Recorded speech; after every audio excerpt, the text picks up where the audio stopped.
Amazing Chanley Kuhn is here. Hello, how are you today? Marianne Edwards is here. We have a lot of amazing people here. Oh, hi from Lewis. Kay Hubbard, absolutely. Hello, hello, hello.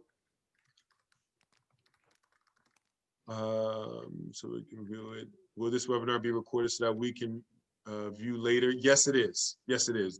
This recording is being, this panel discussion is being recorded, so it can be viewed later. Absolutely.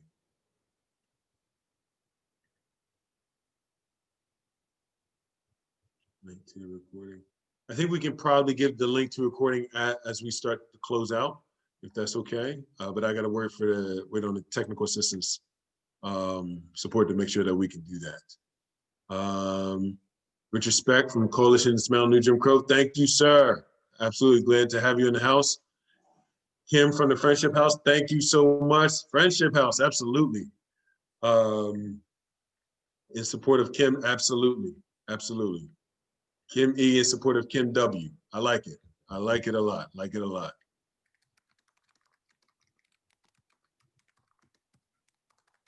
This is very exciting.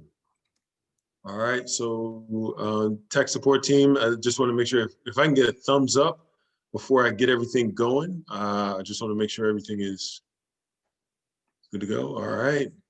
Matthew, who just had the interview today, kicking butt, gave me the thumbs up. So awesome. Kim is Kimberly. Yep, got it. So just want to first, again, I just want to thank you all for being here. You know, I believe in starting things the way you want to finish. And with that said, I want to give thanks again for you all for being here, taking the time out of your days, your schedules to be here with us all today while we talk about some of these serious issues going on within our state. We're going to have a lot of information kind of thrown your way, but more importantly, we'll have a panel to discuss Delaware's fines and fees. And we'll discuss everything from the policy aspect to some of how does this look, what happens on the ground, how does this look in the lives, the material lives of individuals, and possible solutions. And then we'll also give you some more feedback as to our next event, which will be in December for part 2. So without any further ado, I see Marie Miller said, good evening, everyone. Looking forward to discussion. Yes, Marie, thank you for being here. I'm so excited to have you here. So without any further ado, this is the way we're going to roll tonight. First thing we're going to do is get some introductions of the amazing panel that we have. So just so everyone's on the same page, I'm going to go in order. I'm going to go from Tanya to Kate to Kimberly Ann to Mary. So that'll be the order we'll go in, from Tanya to Kate to Kimberly Ann to Miriam. And we'll ask you all for 2 to 3 minute introductions, and then we'll go into the presentation, and then we'll go into some questions for it. So Tanya, the floor is yours. All right, thank you. Thank you so much for having me here tonight, and I'm really looking forward to the conversation.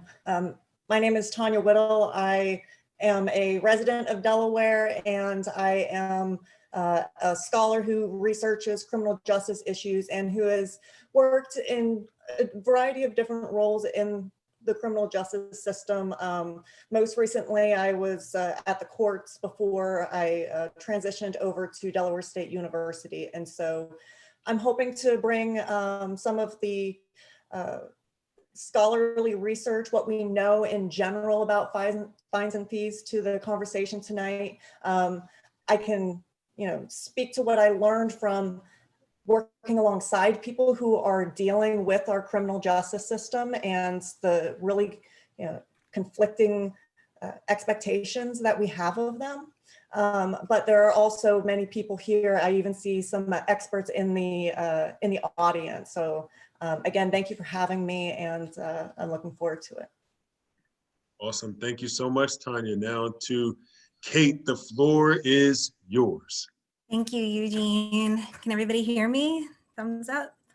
All right, I am so grateful to be here. My name is Kate Parker, and up until 2019, I worked at the Delaware Center for Justice.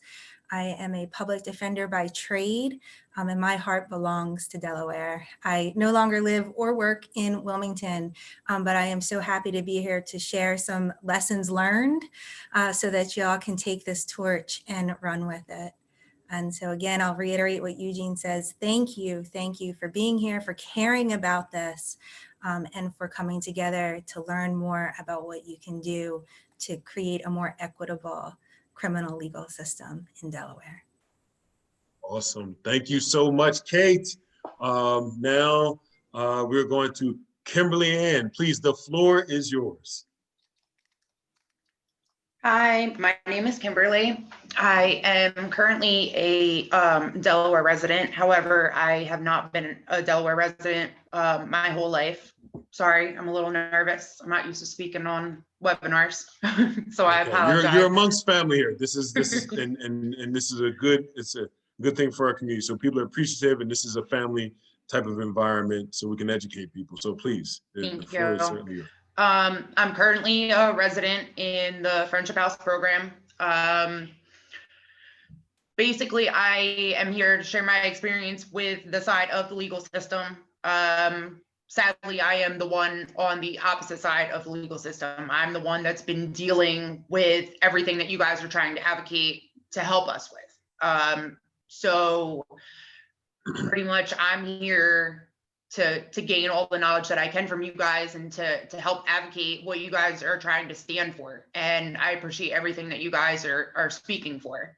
So I'm here, to answer any questions that you guys might have about how it impacts, us who are on the other side of the system, and answer any questions that you guys might have about how you can better assist people that might need, your assistance, or, pretty much whatever you guys might want to ask me. I'm pretty much an open book. I was talking to Miriam earlier. She knows, you can pretty much ask me whatever you want, or I'll let you know if I'm uncomfortable answering it.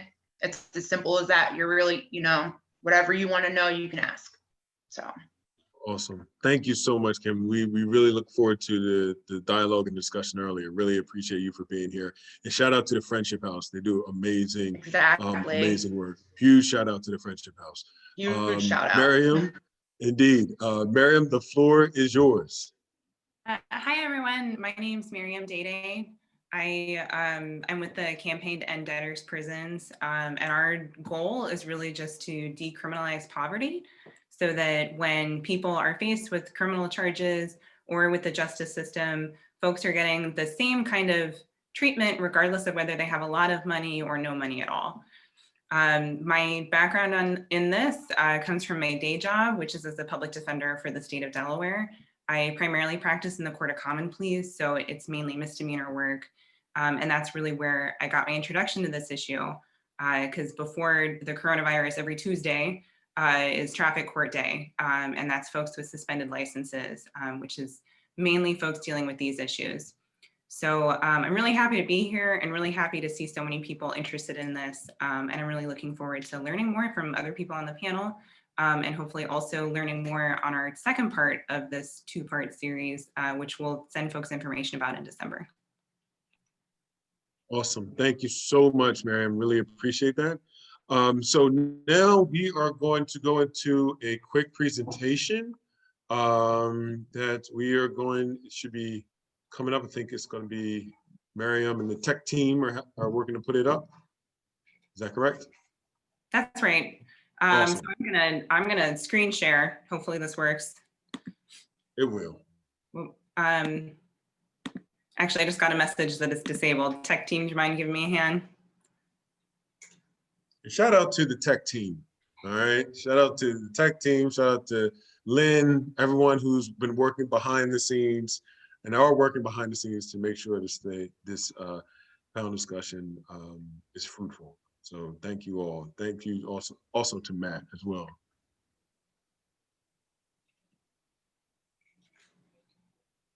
Oh, there we go. I think we're ready. All right.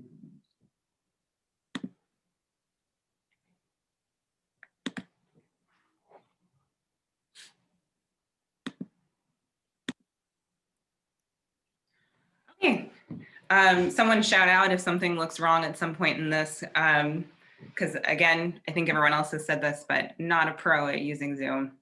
But again, I'm with the Delaware campaign to end debtors prisons.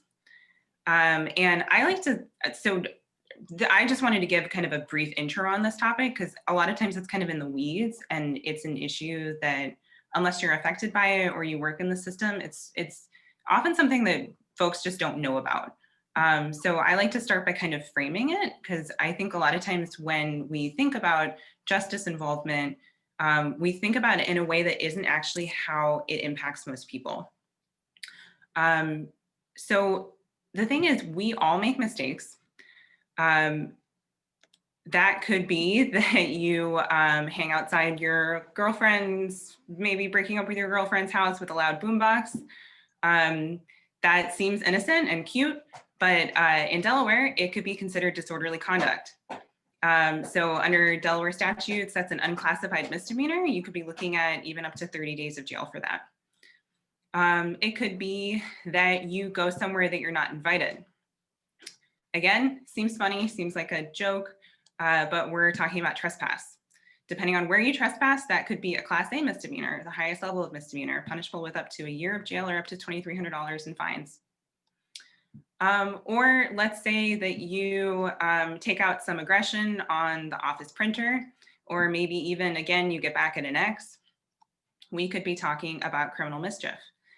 Depending on the level of damage, that could be a misdemeanor, or if you really go to town like Beyonce did, you could even be talking about a Class G felony, depending on how much property damage you did. So when we're talking about crimes, we're not, I think there's this tendency to think about felonies and to think about re-entry after years in prison and these really serious offenses. But actually, most people that are justice involved are not looking at very serious things. They're looking at things that maybe you and I might have even done, but we just weren't punished for it, or we weren't caught, or we don't come from communities that are targeted. So in Delaware, over 97% of all crimes and violations filed in 2019 were actually misdemeanors or violations. And a national study found that Delaware has the highest per capita arrest rate for misdemeanors in the country. And one thing that's interesting about that per capita arrest rate, it's not explained by Delaware's size. It's not explained by our geographic location. Our neighbors don't have similar stats. And it's not explained by our the politics of our state. It's really something that is unique to Delaware. The reason that this matters is because when we think about small crimes, I think there's a tendency to think that, you know, you do whatever the penance is, and then you can move on with your life. But the thing is, small crimes actually can really add up. So this is just an example of what someone might face for any of those misdemeanors that I mentioned. Even though I was saying, you know, 30 days of jail, a year of jail, for most of those, the typical sentence is not going to be jail time. It's going to be a fine, and it's maybe going to be probation. The sentencing guidelines that the Delaware courts put out for all of those are not jail time. And a typical sentence would be a $100 fine. However, a $100 fine is not just a $100 fine.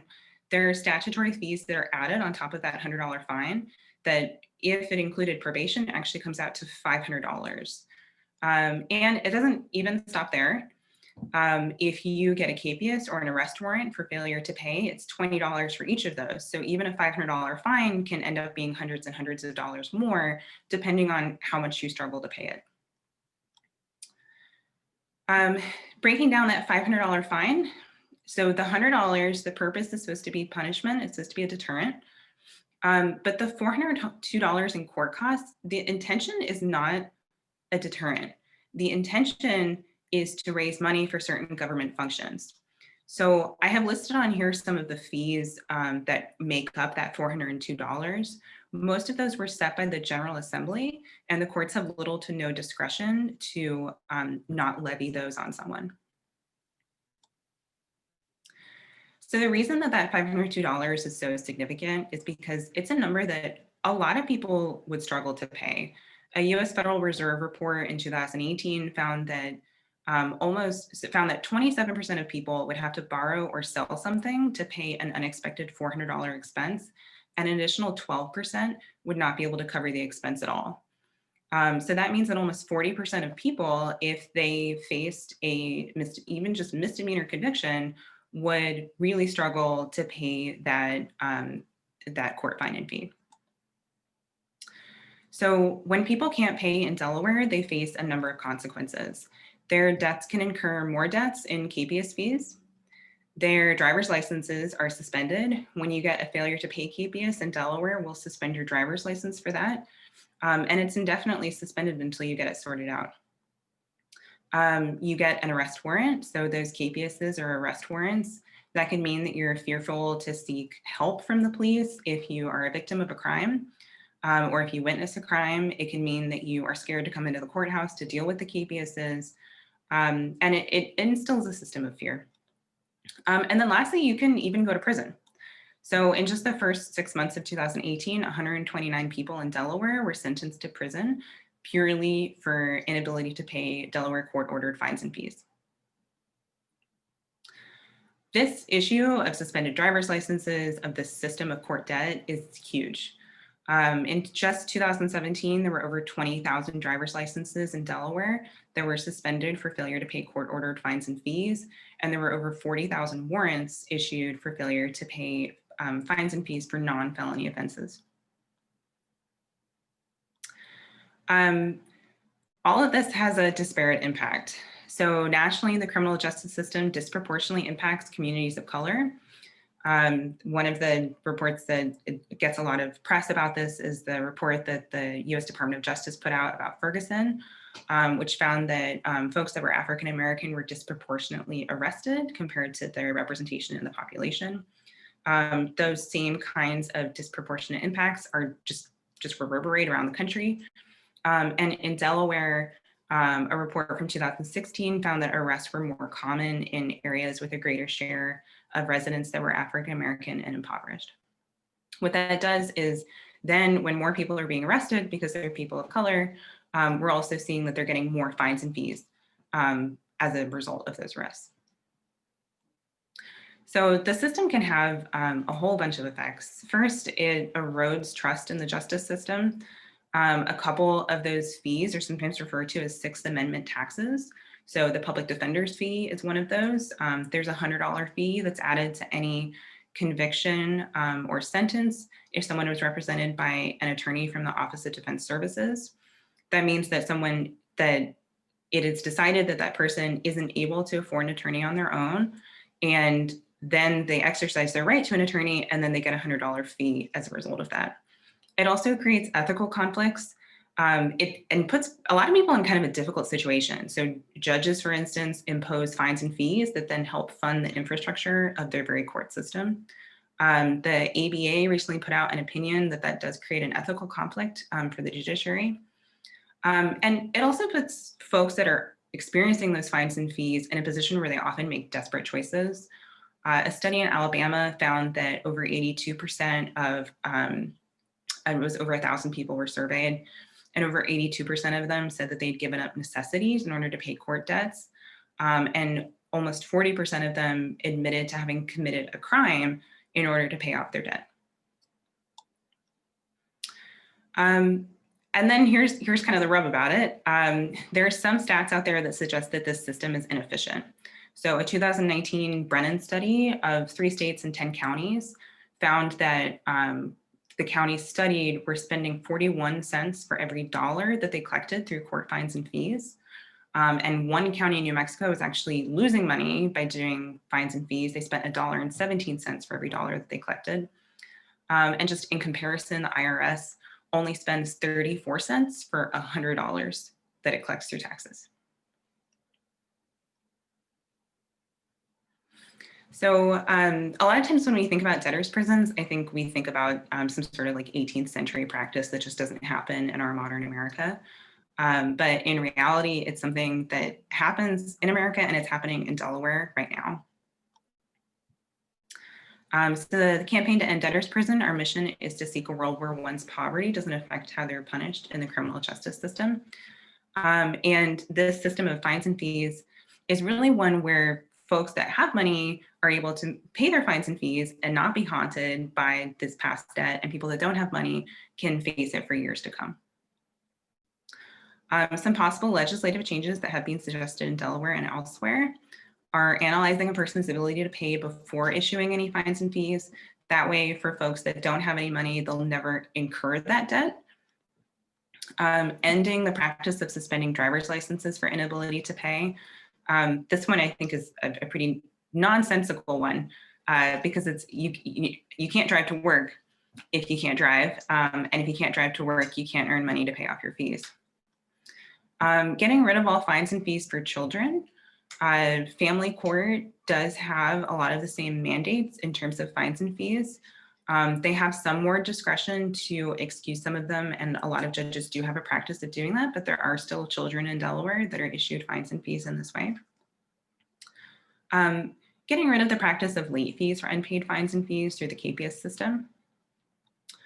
Requiring municipalities, law enforcement agencies, and the courts to track and disclose how much of their budget is from fines and fees. This is not just about making sure that people don't have that ethical conflict. It's also about making sure people know that there's no ethical conflict so that there can be more trust in the system. And creating a consolidated system so people can pay their court costs easily when they do have the ability to pay. So I just have on here some links to other information if people want to read more. But that's it for my presentation. So I know the other panelists on here know all kinds of stuff, but everything I talked about, that's just kind of a brief overview for folks. So Eugene, I will turn it back to you. Awesome, awesome, awesome. Great, very insightful and informative presentation. So thank you for that. I really appreciate it. One thing I wanted to do, oh, I see one of our state representatives, Representative Larry Lambert is on.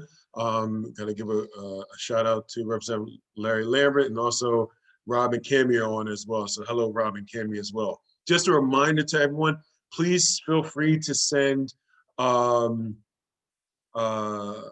your questions in the chat, and we'll try to get as many as we possibly can along the process.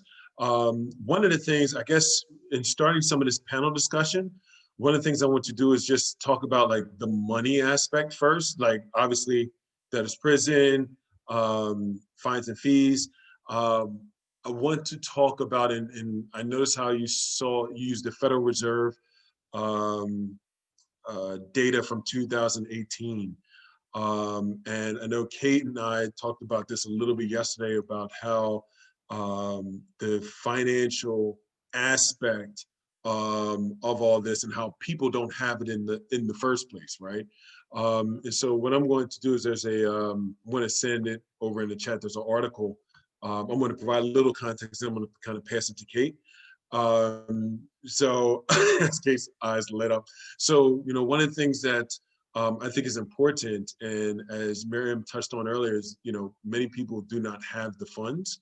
And there's an article in Forbes magazine, September 11th, 2017. I'm going to send it over to our tech support team, and I think they're going to post it in the chat, where it shows how the median wealth of Black families will be zero by 2053. So you have wealthiest Black families on one side, the poorest Black families in Alabama, Loudoun County, Alabama. If you were to take that 50-yard line, that group, that 50-yard line by 2053, which they only have, many would say under $2,000 now of wealth, not even income. They'll be zero by 2053. And for our Latino brothers and sisters, it will be zero by 2073.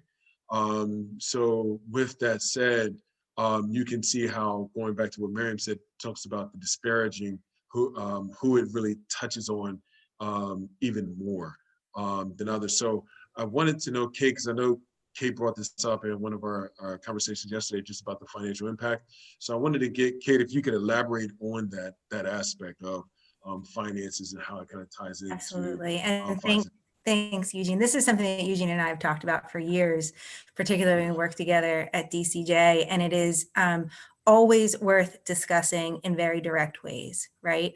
And because of the legacy of slavery that we still have, in cities like Wilmington, in states like Delaware, what we see is enormous disproportionality in access to wealth and access to resources. And so even when you have spaces where African-American communities are accessing education, you see greater student loan debt. When you have folks who are accessing credit, you see greater mortgage debt.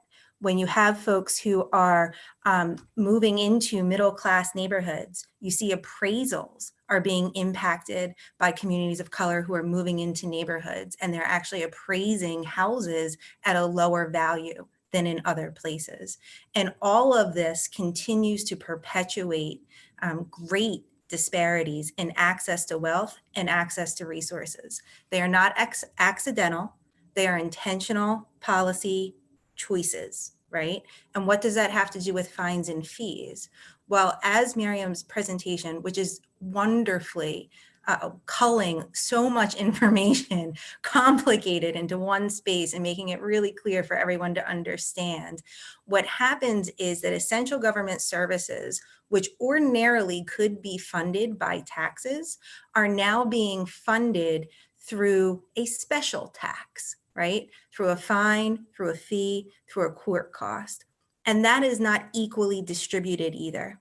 It's directed at targeted communities who oftentimes are the most disenfranchised and the least likely to have a voice to complain about it.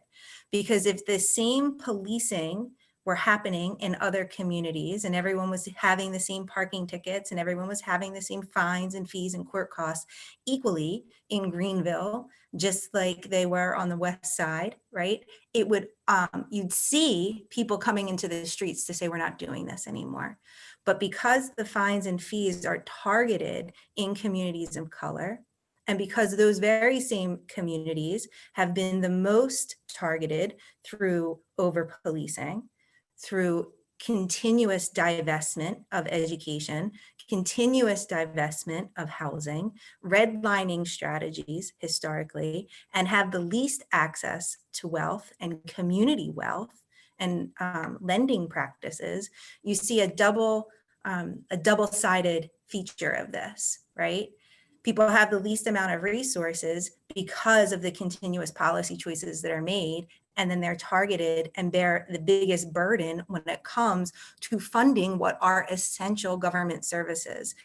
When you go back through this recording and you look at the slide that Miriam put together that shows the specific allocations of some of these funds, I want us to think very closely about what they are, right? Because what is the Victims Crime Compensation Fund? What is the Violent Crime Prevention Fund? Ask yourself, what is this money for the ambulance fund, right? These are all services that we all equally use, and yet they are being funded exclusively by people who are brought into the criminal legal system. Which, as a side note, and I know we're going to talk about this, I don't want to take anybody else's time, but in case I forget to mention it, when we think about the commissions of quote unquote crimes, I want us to use that word very thoughtfully. I want us to use that word very mindfully. And I also want us to be very thoughtful about the fact that our data sets are inherently incomplete because we only have a measure of arrests at best. We do not ever have a full and complete picture of who is committing crimes. We only have the picture of who is being arrested for them. And I know that's not a little off topic of what I passed that mic for, but because sometimes you hear people say, well, these are the punishments that are attached to that crime. And we're just punishing the crime as it's all in the law and everyone expects it to happen this way. Except we are not accurately measuring who is even committing crimes when our only measurement is who was arrested for them. And so I'll pass that mic back to you, Gene. That mic is on fire. Thank you so much, Kate. Really appreciate that for providing that insight. Now I want to ask Kim, if you would just be interested in just giving about how does that, because some of the things that Kate just was able to kind of paint a picture of touch in with your story. And I was wondering if you could just provide a little insight about how what that looked like in, in the actualized sense with even your story of how fines and fees can be so draconian and tear down individuals even trying to help move themselves forward. Okay. So just like a little quick background. So basically what brought me down to the situation where I am is I'm in recovery. I have 14 months clean and sober from drugs and alcohol. Thank you. Basically what it was, I ended up getting myself into quite a bit of trouble using drugs, and I lost my license, wasn't able to get it back, started driving around illegally, was stealing in order to try to get the money to get my license back. In turn for that, wasn't able to acquire the money to get my license back. Therefore, the vehicle that I had to lose the insurance on it. So I got a ticket for that with no insurance on a vehicle. Then I lost the registration on it. So I got another ticket for that. And then I got a ticket for having a uninsured and unregistered vehicle parked on a city street. Then they threatened to tow my vehicle. So just in that step alone, there's 5 tickets in one shot. So all of that just because I couldn't afford to get my license back. What should have taken me $100 in turn would have taken me thousands. So I ended up having to sell my car to the junkyard for $200 with a drug habit that didn't go to my car, that went to my drugs. So I ended up with no vehicle. I was saying to Miriam earlier, I was walking to and from the grocery store. I was walking to and from work up until I didn't have a job. The transportation system is, everybody just says, oh, just take the bus. Buses aren't what everybody think they are. You can't just tell a bus, oh, can you take me to 418 Maple Street? That bus is going to tell you, you're getting off at 1219 Lincoln Street, and you're going to have to walk the rest of the way. Meanwhile, you're walking in snow up to your hips or rain so hard you can't even see an inch in front of your face. It's easy for somebody to get out, start their car and drive. But the average person who doesn't have a vehicle, you're walking for 25 minutes or greater to get to the grocery store, to get a gallon of milk, or to get a loaf of bread, or to get laundry soap just so you can wash your clothes, or to get to work. Like, these are the things that people don't see. These are the things that we struggle with trying to get our lives together. And I had said to Miriam earlier as well, there's times when I've had opportunities at work. Hey, come in at 5 o'clock in the morning, we'll pay you overtime. No buses run that early in the morning. For me to get to work at 5 o'clock in the morning and an hour away on a bus, there's no buses that are running at 4 o'clock in the morning. It's not happening. Uber, with COVID, Uber's up to almost $17, $18 to go 3 miles down the road. I don't even make that in an hour. That's 4-hour shift for me right there to pay for one way. Then how am I going to pay to get home? There's my entire shift just to get to and from work for a day. And then they slam me with, oh, well, then now you got to pay your fines. You still have to figure out how to do that. You still have to figure out how to pay rent and how to live and how to do all this. Like, when I came from New Jersey to Delaware, I had a warrant out for my arrest. I came down here and I came with a court case where I had $6,000 in restitution that I had to pay. They had suspended my license. I didn't have a car. So basically I had no way to drive to New Jersey to go to court. They wanted me to get my life together and get clean, but they weren't allowing me to switch my case to Delaware. So pretty much they wanted me to do everything, but they weren't helping me do it. So I had to find ways to get up to New Jersey. That's $30 one way for one train. And I had to take 3 separate trains and a bus and then walk 45 minutes on top of that to get to court. You know what I mean? And I had to be there by 9 a.m. I'm the type of person, I'm stubborn and hard-headed. You can ask anybody. I won't ask anybody for anything. No. In the program I'm in, I pretty much had to be forced the first time for somebody to take me to court. When I went to court, the judge told me, well, you have $6,000 in restitution and I want $1,000 a month every month by the 30th of every month. I said, Your Honor, I said, I can't pay $1,000 a month. I don't have a job. He said, well, you got your drugs, didn't you? I said, Your Honor, I said, I got my drugs by stealing. That's obviously the reason I'm standing in your courtroom. He said, if you could figure out how to pay $1,500 a day for your drug habit, you can figure out how to pay $1,000 a month for your fines. And gave me 6 months to pay off $6,000. He threatened me that if I could not pay $1,000 a month, that he would have me in prison until my entire debt was paid off by me serving time in prison. And he said that he would have absolutely no problem. Can I tell you, every month I was scared that I wasn't going to make enough money. But every month that I made that money and I wrote that check and sent it in the mail, I called up the court and I was like, oh, by the way, your check is in the mail.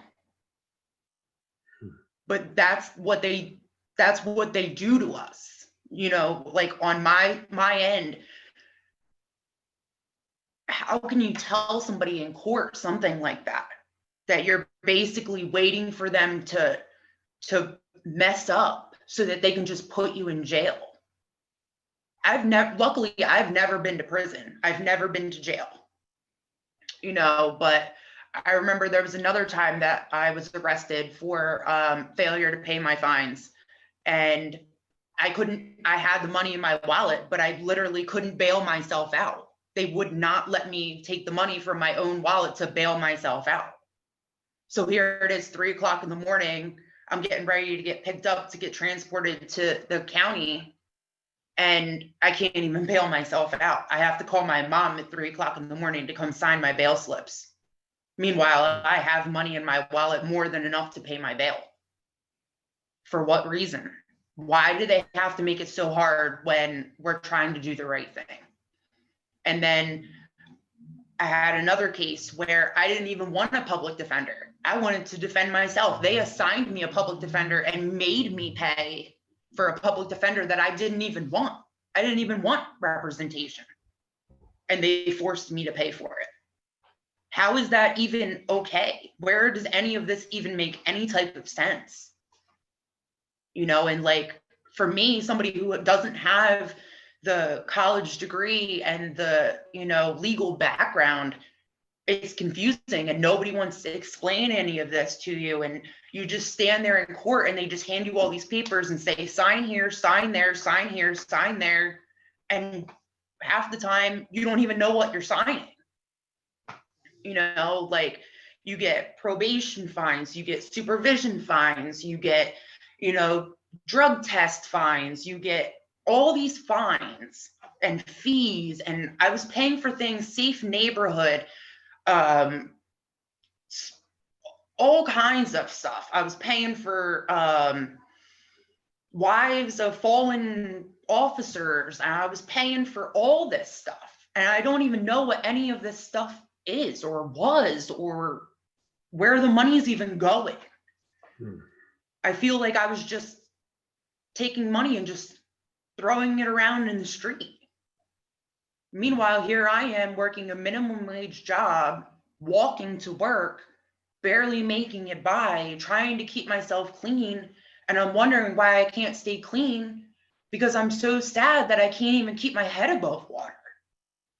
Like, there's times when, you know, I told Miriam earlier, there's times when I have to wonder of, you know, can I really buy myself this watermelon that I want? Because I have to carry this 8-pound watermelon all the way home. And I have to walk 10 blocks home. And like, by the time I get there, I'm not even gonna want it because I'm gonna be like, screw this watermelon, I'm gonna just chuck it.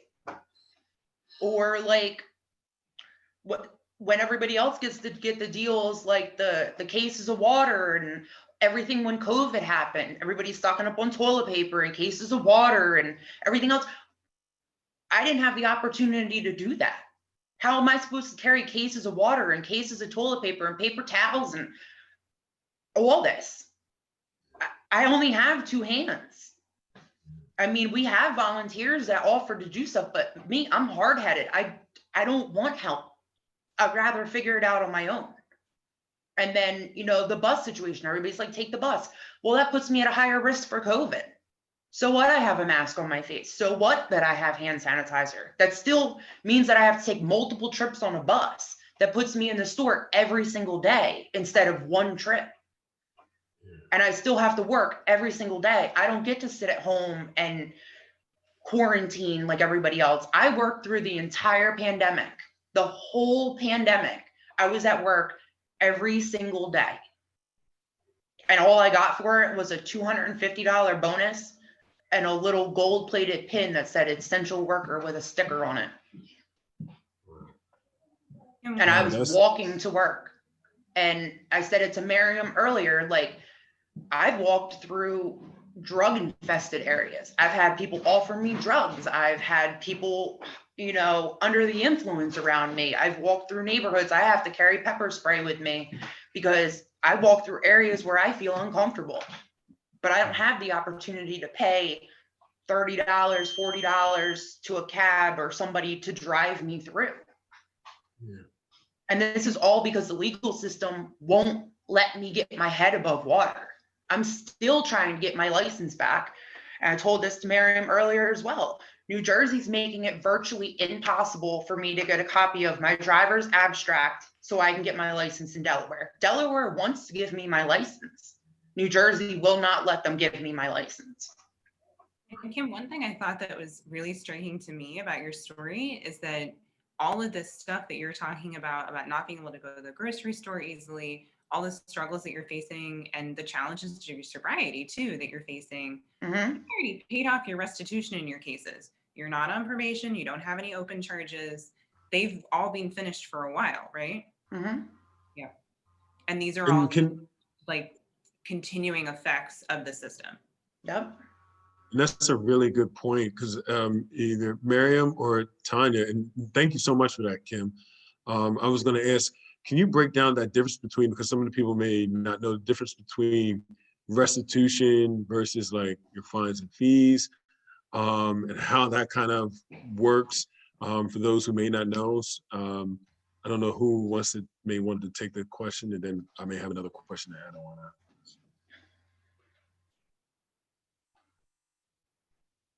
All right, from Miriam's silence, I'm guessing she wants me to go there. All right, so a lot of times we will use these terms interchangeably or just use one to refer to all of them just as shorthand, but they are distinct and they have different intent as well as they are assigned and carried out in slightly different ways depending on circumstances. So first off, restitution. That is about restoring the victim. So if there was property damage or if something happened and a victim had expenses, it would be restoring that victim, getting them back to square one. Fees and fines are a little more associated or a little closer and so more confusing for people.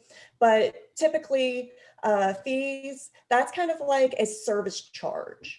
Right?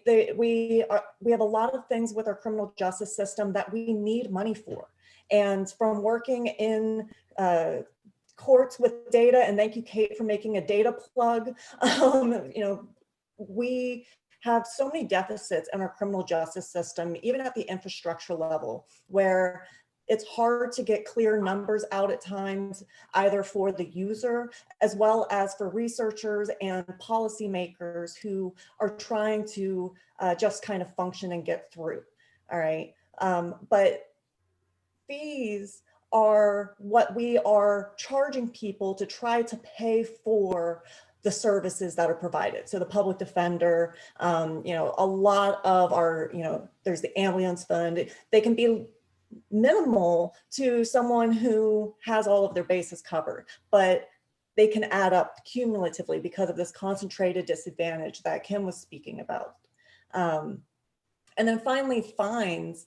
That is more associated with this idea of punishing, either trying to get retribution, smack on the hand, well, we don't want to put them in jail, but we also don't want to just do nothing. So we're going to make it hurt a little bit. Or the idea of, well, we want to deter this kind of behavior in the future. And so sometimes you can get people to say, yeah, we should get rid of fees, but we need to have fines. And, even when we're thinking about with juveniles, that separate from adults, these are all different conversations, but it comes down to the fact that we are trying to fund very needed services from our courts and from Department of Correction and police and ambulances off of the folks that are most disadvantaged. And it's not efficient, it's not effective, and it raises ethical questions. But we can't just say, oh, the courts and Department of Corrections are, bad people. This is the hand that they've been dealt in many ways. And we need to be considerate of the lack of resources even that they have in trying to solve some of these solutions, right? So if we talk about having alternatives to fees and fines, well, what are those going to be? If we are going to ask the courts to do assessments of people's ability to pay, that is a huge undertaking that would take additional resources. And so we need to have conversation at a policy level with the people that really have hands-on knowledge and experience about these things. And so we can cut through all of the fat and figure out what we really need to do to solve the problem. Got it. And just to piggyback off of something that you just said in regards to how do we, what are the alternatives, right? And you brought up this idea of like a risk assessment. What other ways, because I know some people are going to say, well, I've heard this down the legislative hall. Well, how do you deter people if you're not, they give the deterrence kind of spiel of this deters people away, and you can find it all the way up from the fines to taking one's life with the death penalty as like this model of if X, then Y will deter people away. So what other avenues do you think could be, and this goes for Tanya or Miriam or Kate, whoever, what other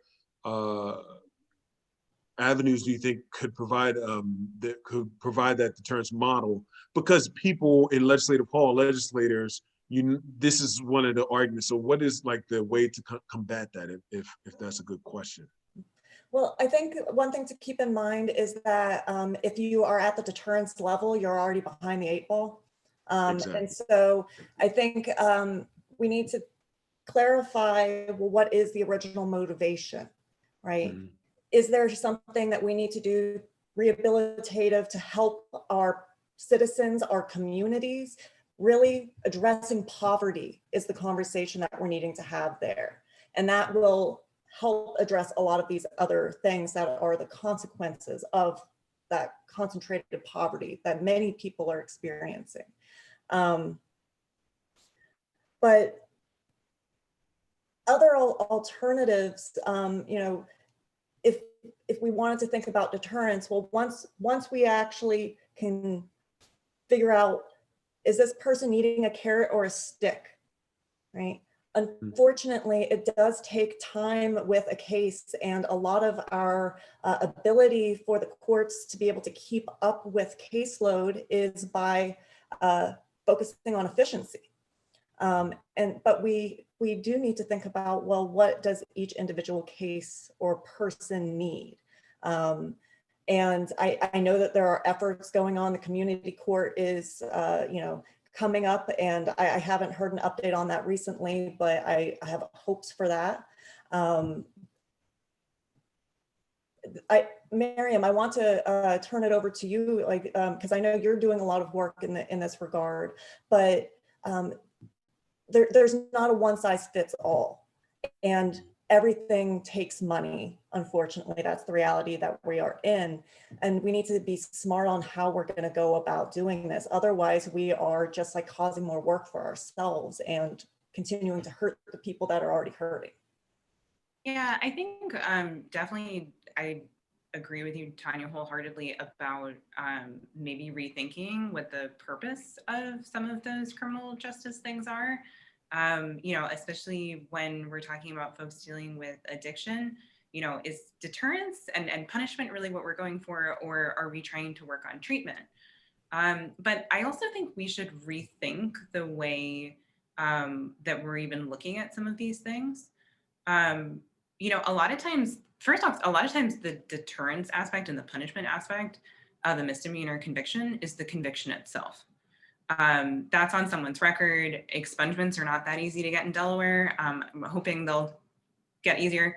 But it's, a lot of times having, say, a theft conviction on your record, the punishment is not the fine that you're getting. The punishment is that it's difficult to get a retail job after that. And so I think a lot of times, if someone doesn't have money to pay a fine or a fee, it's not, I don't think that is the major punishment that the system is trying to get on them, is to pay that. It's that they have that on their record now. But also, if the purpose is to pay the fine and for that to hurt, and for them to feel the effects of that and think, I'm not going to do that again because it cost me a lot of money. I think it's going too far in our system, because I don't think anyone, the courts, prosecutors, defense attorneys, no one, I don't think anyone intends for someone years after they've dealt, years after they've committed whatever crime, they've paid back their restitution, to still have their driver's license suspended, or to still be dealing with arrest warrants. I think Kim has a really compelling story, and I want to say we've been getting lots of messages from folks saying how awesome it is, Kim, that you shared your story, and I hope you're reading those. Yes. But I also speak at my job, and I am speaking here as an individual, but I do speak at my job with a lot of clients who, it might be 10 years after they've had a criminal conviction, and I'm representing them on something really minor. Maybe a driving on a suspended license where they can't get their license back because of debt from 10 years ago. And it's not even restitution. It's not paying back a victim for anything. It's these fines and fees. And I don't think that was anyone's intent, that someone 10 years after their misdemeanor conviction still can't drive, still is getting arrest warrants. I think everyone thinks at that point they should be able to move on. Wow, thank you for that. And kind of dovetailing off of what you just said,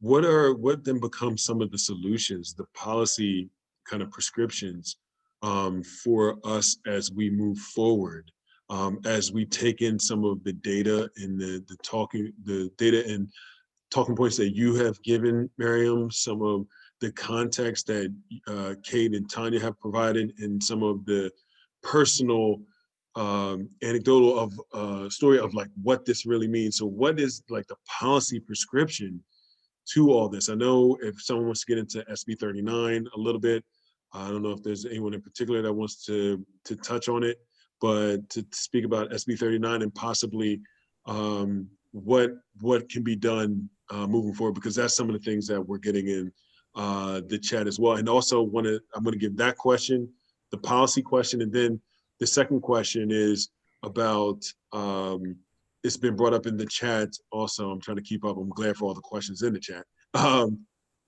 is there a fund, a Delaware like bail fund, or a Delaware fund for fines and fees that may be out there? Not equating charity for justice, but just saying, is there a way to provide some assistance? On the bail fund question, that's something our group has talked about establishing. There isn't one right now. I also saw some questions around Florida. Florida does have a fines and fees fund. And I know someone had mentioned in a question, Bloomberg. It's had a lot of pretty famous donors. And the reason it's gotten so much support is because in Florida, your ability to vote is tied to having paid back all your fines and fees. And so that's gotten a lot of national press and a lot of really big donations. There isn't a fund right now in Delaware. I know the link to my PowerPoint was sent with that. There's also an email address that was sent to everyone that signed up for this, enddebtorsprison@gmail.com. We would love to establish a fund. So anyone that's on this that wants to help make that happen, we are, like, our campaign's always looking for more people to get involved. And we would love to see that happen. So yes, great idea. Let's make that happen. Awesome. Thank you for that. Kate, I saw you came off mute. Did you want to talk on the policy side? Yes, I'll talk a little bit about some history, if that's okay, and Sure. also how those recommendations came to be. So when I worked at the Delaware Center for Justice, we started taking a closer look at the impact that KPSs, or failure to appear warrants, were having on people, particularly those who didn't pay fines. And we tackled this through three different avenues. The first was we looked at the data, and we had some good support from folks who were able to do a dive into CCP cases for people who were issued warrants and people who were then, through the Department of Corrections, actually a detained admission for their failure to pay. We then also did a very unscientific and completely unreliable method where we just sat in the lobby at the Court of Common Pleas on a day when lots of people had been summoned because they didn't pay a particular fine and fee. And we just watched what happened at the window and asked some different folks how that impacted them. And then the third way we did this was through like some national landscape research. We looked through the Harvard Law Review. Their policy department had just issued a report. The National Center for Fines and Fees had just issued their report. And then the last thing we did, but we were kind of doing them all at the same time, was we held an art making focus group project with people who had had warrants issued, KPS warrants issued for not paying their fines. And we did in-depth interviews and group interviews with about 20 people who, like Kim, shared their story about how it impacted them. And what I think blew me away was that every single one of the policy recommendations that the people who were impacted by this made were shared in the Harvard Law Review Journal. They were exactly the same. And they started with the automatic and indefinite suspension of driver's licenses in the state of Delaware. Miriam talked about this a little bit. I don't know if she mentioned that Delaware, at the time that we were working on the bill, was the only state that had both an automatic, meaning a person didn't have a hearing, and indefinite license suspension for not paying a fine or a fee on time. And just as a very quick example, if anybody thinks that's fair, I want you to run through your mind and ask yourself, have you ever been late paying a bill? And now I want you to ask yourself, have you ever had your driver's license suspended for it? And we want to take that a little bit further too, and I'm mindful of our time, but one of the mistakes that I made during this campaign was to accept that any of this was legitimate, to accept that it would ever, under any circumstance, be okay to threaten another person with going to jail for not paying a bill. And I want to think about what that does to people to their families. One of the ladies who participated in our event told me that she was unable to go to visit her friend in the hospital because she was afraid the police officer at the front desk would do a warrant check. She had a brother in prison who she couldn't go see because she was afraid there would be a warrant check. Another lady who was a PTA room mom told me she could no longer accompany her children on school trips because she was afraid she'd have to drive them and she wouldn't be allowed to take other people's kids in her car if her license was suspended. Like, this has a ripple of people who are victims of crime who don't call the police for help because they're afraid they'll be arrested because they didn't pay a bill on time. And so one of the recommendations that we made is that you don't issue arrest warrants when people don't pay a bill on time. That you, whatever else happens ahead of this happening, you don't do an automatic warrant. That you at least have an opportunity as a person to come to court and explain why you didn't pay your bill on time. If we accept that it should even go that far, right? One of the other questions that Eugene asked was about what do we do about deterrence? And we have to look at the root causes of behaviors that sometimes lead to legal system involvement. And we have to be much more thoughtful about who gains entry into the criminal legal system, where these different entry points are, because not every behavior deserves or should receive a criminal justice response. But in terms of our policy, we might want to consider that as an avenue as well. But the elimination of the automatic and indefinite license suspension was top priority. Having some sort of an ability to pay hearing prior to the imposition of any type of fine, fee, or penalty. Now, there could be proxies for that, including if somebody already was qualified or eligible for some type of income determined service, low income heat assistance, a certain percentage of the poverty line. There's lots of different indicators folks could use. And that there also be the option that people participate in meaningful service to the community in lieu of any other type of fund, and that they be given credit for all of the time and effort that it takes to find community service. On the other hand, if they're working full-time while raising 2 children, perhaps homeschooling them at this point or doing any of the other things that are happening, that has to be considered in both their ability to pay or their ability to volunteer. Because the community service aspect, if you're walking 10 blocks with a gallon of milk and a watermelon, you don't really have time to volunteer somewhere else.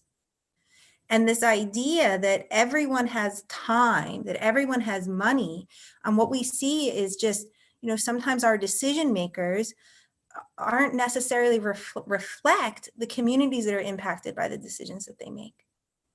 And so those would be the top policy recommendations. I know that Miriam and Tanya have other thoughts on this too, about how best to proceed. Oh, I should also note, and I'm so sorry, but this isn't just a uniquely Delaware problem. It might feel uniquely Delaware, but this is something lots of places throughout the whole country are struggling with. Thank you, Kate. And I would like for Miriam or Tanya to kind of follow up on that. If you have anything that you'd like to share, or Kimberly, because I saw Kim like nodding her head, especially the part of when you're walking into, when Kate brought up the idea of walking somewhere and afraid to go into a place because you feel as though you are about to, someone's going to look up your history or, see if you have any warrants. Is that something you want to touch on, Kim? I just saw you. Definitely. There was a situation where I was actually assaulted, and I didn't end up going to the hospital out of fear of going and being incarcerated. So I didn't end up going. I ended up just brushing it off like nothing had even happened, trying to just going on with life at that point, because was like, I'd rather just deal with this than, you know, end up going to jail over something so simple as just not being able to pay a fine. So I, you know, I kind of just buckled down on it and kind of just, you know, let it go. And that's the sad reality of, you know, what it's like living on this side of the situation. And, you know, I can't like reiterate it enough. Is like, especially for, you know, I'm a huge advocate when it comes to people in recovery, like trying to do all of this clean and not with an addiction problem is hard enough, but trying to do it with that problem lingering over you is even harder, because the average person, you know, like back in Miriam's slides where it said you would have to borrow money from the person, most addicts don't have anybody left to borrow from. Most of us are literally on our own. I moved to Delaware by myself. When I moved down here, I had nobody.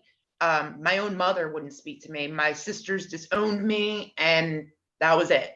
It took the whole 14 months that I've been in this program and been working on myself to even rebuild all of those relationships.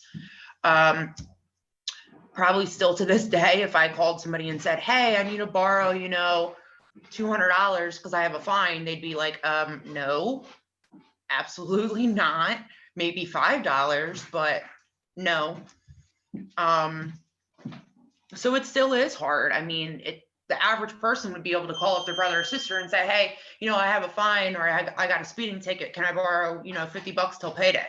They wouldn't have a problem with it. But, you know, somebody in a circumstance where I've been through, it makes it just that much harder. And then, you know, to touch on the subject, and I think it was Kate who was saying it, or no, it was Miriam who was saying it. Once you have that record on you, like I'm a convicted felon. So anytime I walk into a job, I can hand them my resume and I look great on paper. You know, Amazon hired me on the spot. You know, I had great references, everything else. Background came back. They called me and said, I'm sorry, we can't hire you. I was like, really? And they're like, yeah, you have a felony on your record. I said, my felony is 6 years old. They said, call us back when it's 8. I was like, what? Yep. So even after now, here my first felony had just turned 8 years old. And then right as that one had turned 8 years old, I had called a new charge. So I had to start the cycle all over again. And then I had told Miriam earlier, this is how sneaky the court system in, well, probably most places, but I know in New Jersey, they had sent me expungement papers in the mail. And they said, oh, well, here's the expungement papers for this case. Good thing I knew that you can only expunge a record one time. They wanted me to sign those papers to get rid of the one case that I have, knowing that I have another felony on my record. So if I would have signed those papers, they would have locked me in with a felony that's still on my record. And then I called them and I told them, I said, I'm refusing to sign these papers until you add the other felony on. And they said, what other felony? I said, the other felony that I got in the same court. Oh, well, we didn't add that one on. I said, oh, really? And the funny thing, I don't know if you guys know, it costs $1,500 to expunge a record in New Jersey. So this one that they sent me is free per se, but I have to pay $1,500 for the other one. And I had to wait 8 years for it. So that whole time that I could have been making more than $8.50 an hour now is held up even longer until I can come up with another $1,500 to pay an attorney to sign the paper so that I can expunge my record. Wow. And I see Miriam, you were about to say something, Miriam. I saw you go ahead. Jump on. I was just going to add a little bit of background for folks wondering how it works in Delaware. It's not $1,500, but it's still not easy. Even just for the easiest level of expungement, a mandatory expungement, where someone qualifies and they just have to fill out the paperwork and do the steps. It's still $52 to get an official copy of your criminal record, and then $75 as an expungement fee. So a lot of people and a lot of folks that I've talked with, and probably folks that Kim knows too, aren't able to get that level of expungement. because they just can't afford the fees for it. And to top it all off, New Jersey also has the right, even after you process all the paperwork, they have the right to deny you your expungement. So even after you pay the $1,500, you pay the attorney, you process all the paperwork, you get everything together, they also have the right to say, oh, well, due to the nature of this charge, we won't expunge it. So then you're out all that money, all that time, and you still don't have anything to show for it. They literally just did nothing but take your money for show. Wow. And I noticed, Tanya, I think, did you have something you cared to add? Because I feel like I'm missing Tanya in this, so I just wanted to see if you had anything you wanted to add before I ask you like final questions. I just Tanya. wanted to thank Kim for sharing her story and say that, you know, although some of what she is talking about is from New Jersey and some is from Delaware, the story that she is speaking to is experienced all around the country, but we have a unique situation in Delaware where I think we do have opportunity to make change. Looking just at who is here today, knowing that there is conversation to have another panel to talk about SB 39 and what kind of changes need to happen to it, and that there is this sense of collaboration. You know, I'm optimistic, but I think that, you know, Kim's story is really important to keep in mind because it is so representative of what many people are experiencing. And these ideas of concentrated poverty is not just money. It's time, it's resources, it's family members you can trust, right? And with that concentrated poverty is concentrated disadvantage. There's more opportunities for people to come into harm's way, to have strain and stress in their lives, to experience addiction. You know, all of these things accumulate and snowball. And then we come in at the tail end of all of this, and in order to fund things that we all believe need to exist, we tack it on to those folks that are already, you know, just trying to keep their head above water, like Kim was saying. And so I hope that when we continue having conversations and we have policymakers at the table and people who are actually carrying out these services, we can keep those experiences in mind. And I know we've had a lot of questions, and any questions we don't get to on here before the time runs out, I'm happy to send email answers to folks. But I just wanted to say a lot of the questions have gone around legislative solutions and if there are things being proposed for 2021, and the big answer is yes, definitely yes. And we are hoping to kind of levy, get more people to know about this issue and then get people behind it so we can really push legislators to make the big reforms so that this doesn't keep happening to people.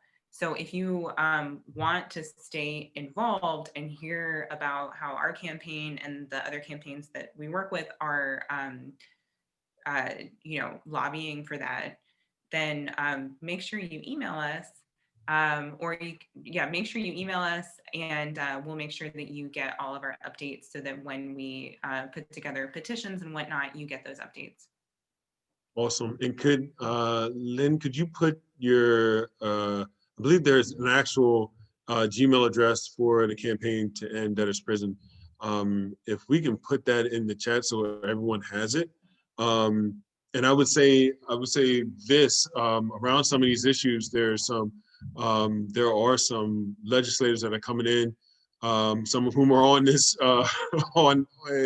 in here right now, who want to certainly touch on these issues.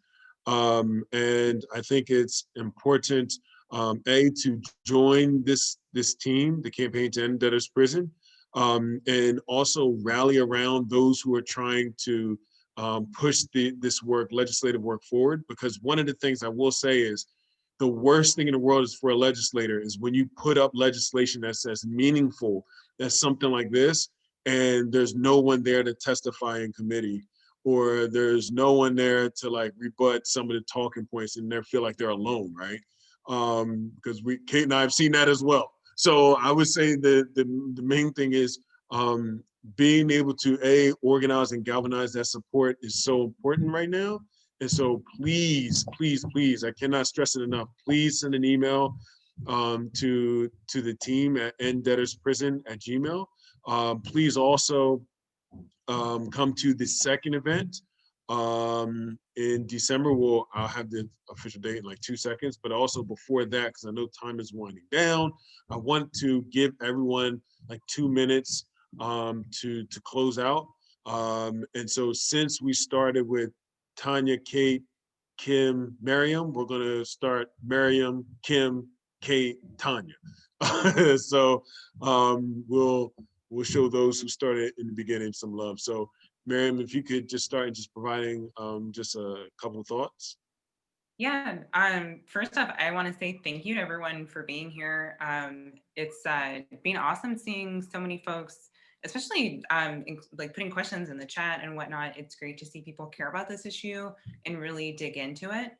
And I want to say too, I've seen a lot of people talking about, you know, how did this happen, and kind of like who are the bad guys in this? And I think that's one of the things that's really important about this. There isn't really a bad guy. This system has grown and become this kind of behemoth. And unfortunately, a lot of the folks that are the most affected by it are people that we don't often hear from. And so I think a lot of the actors that have the ability to change the system don't know just how bad it is. And that's where it's so important that everyone on here get involved, so that the people that have the power to change this can change it and know that they need to change it. Because it isn't really like a bad guys versus good guys or anything like that. It's really just kind of a messy system that has reached a critical point. Well said, Miriam. Kim, would you like to provide closing words? I just, you know, I want to thank everybody for the opportunity for allowing me to come on here and speak. For Lynn originally reaching out to me and putting me in touch with Miriam, and you know, obviously the Friendship House for even getting me introduced into this whole program to start. And basically everybody who just logged in tonight and just, you know, gave me the opportunity, you know, to tell my story so you guys can get to understand it on the other side of the fence. Because sometimes it is hard to understand it when you just, you know, walk past the same kind of scenario every single day. And, you know, I used to look at the people at the bus and be like, oh man, like that sucks. Until I was that person at the bus and I was like, damn, this really sucks. So, you know, and anybody else that's out there, you know, like going through the same thing that I am, like it is going to get better and it is going to get easier. It's just going to take time for us, and we just have to keep advocating for ourselves, and you know, we have to keep just sticking together and have to just keep talking about it until people start listening, you know. And it's, you know, I thank people like you that are standing up for us and are helping give us a louder voice. So I appreciate it. Thank you.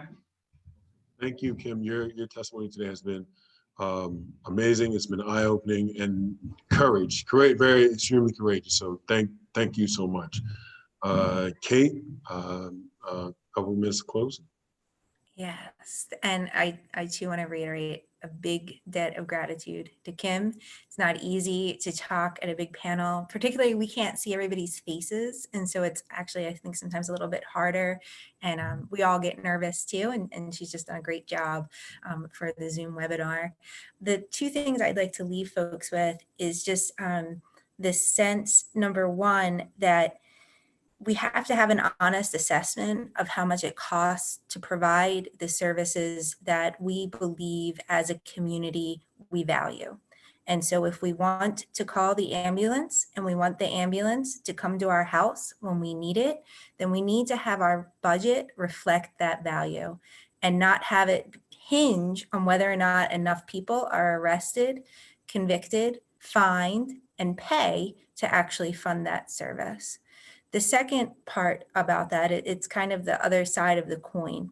We have to be honest and assess what types of state services and supports the state is able to do efficiently and credibly and well, right? And for those things, there are at times people in the community who are doing it better. They are already nested and firmly rooted in the communities they serve. And so if we're looking for spaces to provide support, to provide encouragement, to provide that type of quote unquote deterrent, which is the carrot, not the stick, then we have to be investing in the communities that are already providing those supports. And the people in the communities that are already providing those supports, even if that means cutting funding from some of our state government supports. And I'll leave it with that and pass it off to Tanya. Tanya, the floor is yours. Thank you so much for that, Kate. Wow, that's a tough one to follow up on.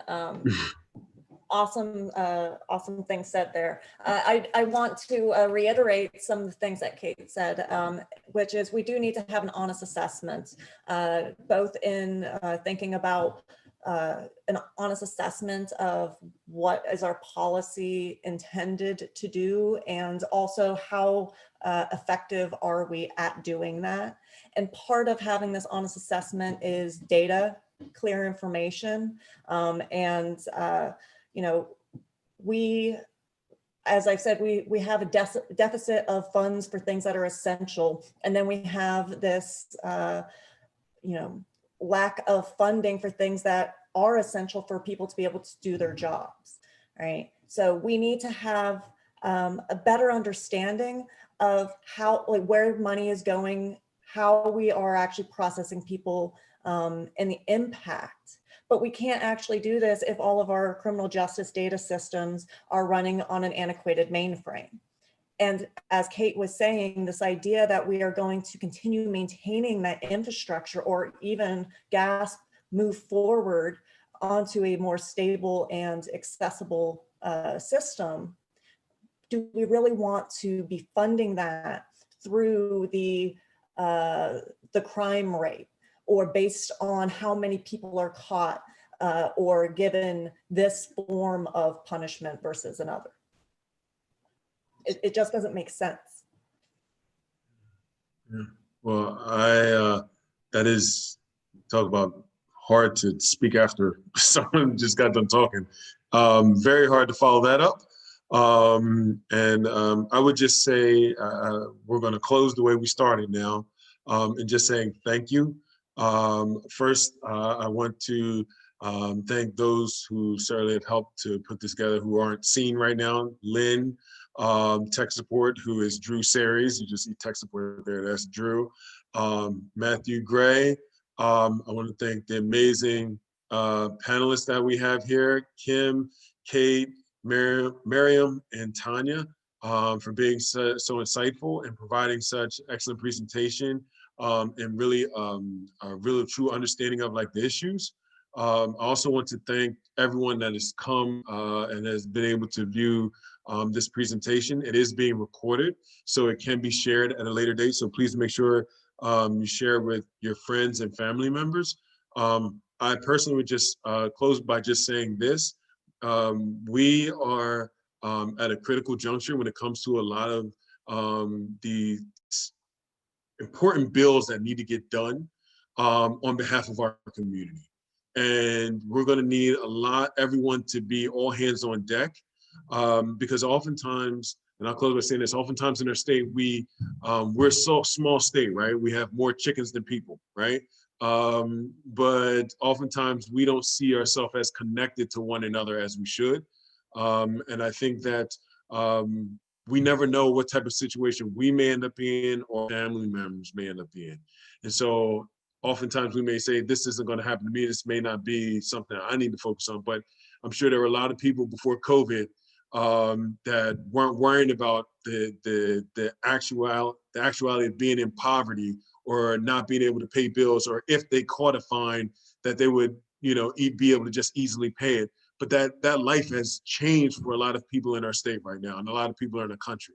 And so if we want to truly be connected and really make sure our state is moving for everyone, then we need to start focusing on efforts like this. So I ask you all to please join the campaign to end debtors prison. Let me say it again, please. Let me say it won't, please, please end the campaign to end debtors prison. The Gmail is, if you scroll it up, you can join, send an email there. Someone will be in contact with you. The next event will be either on December 7th or December 9th, fluctuating between those 2 days. So make sure you block space out on both days. So you'll have them. And lastly, I just want to say thank you all who showed up. So unless anyone has anything else to say, I think that is about it. It is 8:30 on the nose. So thank you all so much. We're deeply grateful to have you all here, and I wish you all a wonderful evening. Thank you.